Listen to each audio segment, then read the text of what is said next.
Kira-kira 3 tahun yang lalu anjing saya sakit. Sakitnya cukup parah. Sehingga oleh anak saya dibawa ke dokter.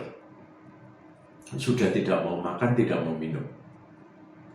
Tapi ternyata di dokter hewan malah dapat konfirmasi. Menurut dokter hewan terlalu parah sakitnya. Sehingga kemungkinan besar dia tidak akan bisa bertahan dalam beberapa hari ini. Ya sudah, maka saya lalu menyiapkan liang kubur di halaman. Jadi sewaktu-waktu Blacky mati, saya bisa langsung masukkan ke dalam liang kuburnya. Hari pertama dari sejak ke dokter, kedua, ketiga, sama sekali tidak mau makan. Dia hanya diam seperti tidur, tidak makan, tidak minum, tidak bergerak. Hari keempat sama, hari kelima sama, tapi ada suatu kejadian.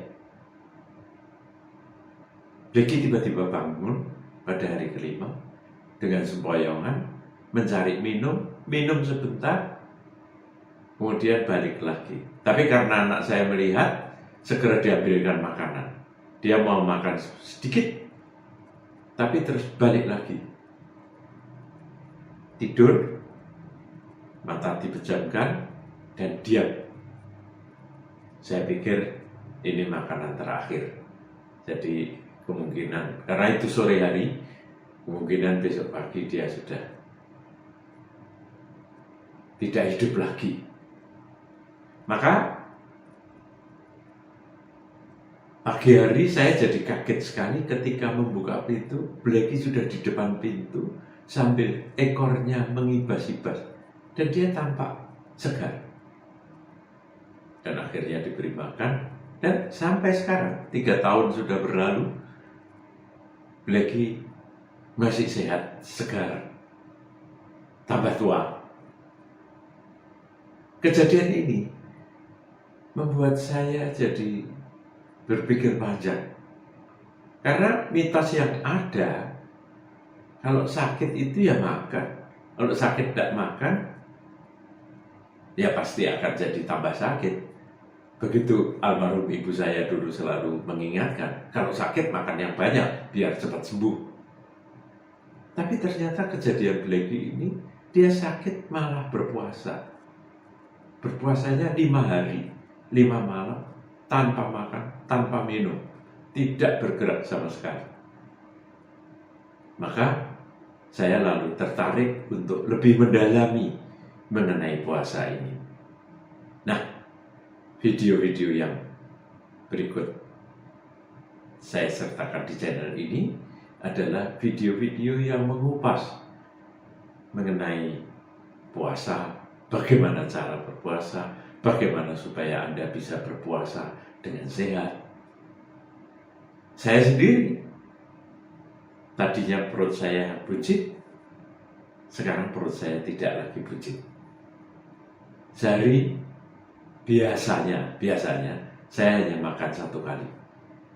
Tentu saja kalau ada acara, pas kumpul-kumpul, ada reuni, atau ada acara lain yang perlu makan, atau bahkan diundang ke restoran, ya saya makan biasa.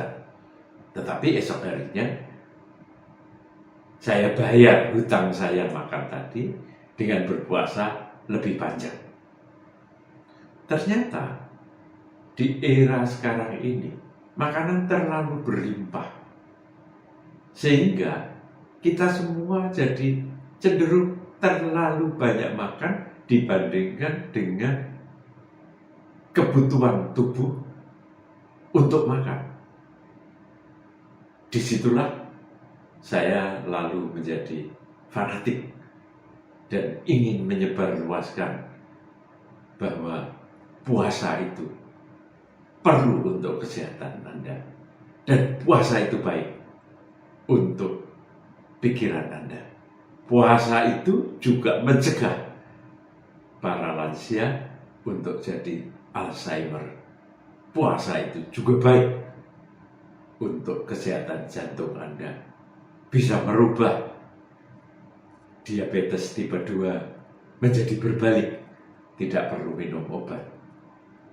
Bisa menurunkan tekanan darah. Semua hanya dengan berpuasa.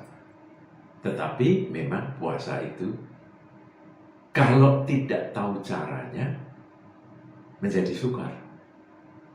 Karena kita selalu tergoda. Di sekitar kita banyak makanan yang menggoda. Teman semua menggoda kita untuk makan. Nah, agar supaya Anda juga bisa puasa, ikuti terus video saya. Saya akan menjelaskan step demi step. Saya akan menjelaskan manfaatnya berpuasa itu apa. Sampai ketemu di video yang lain.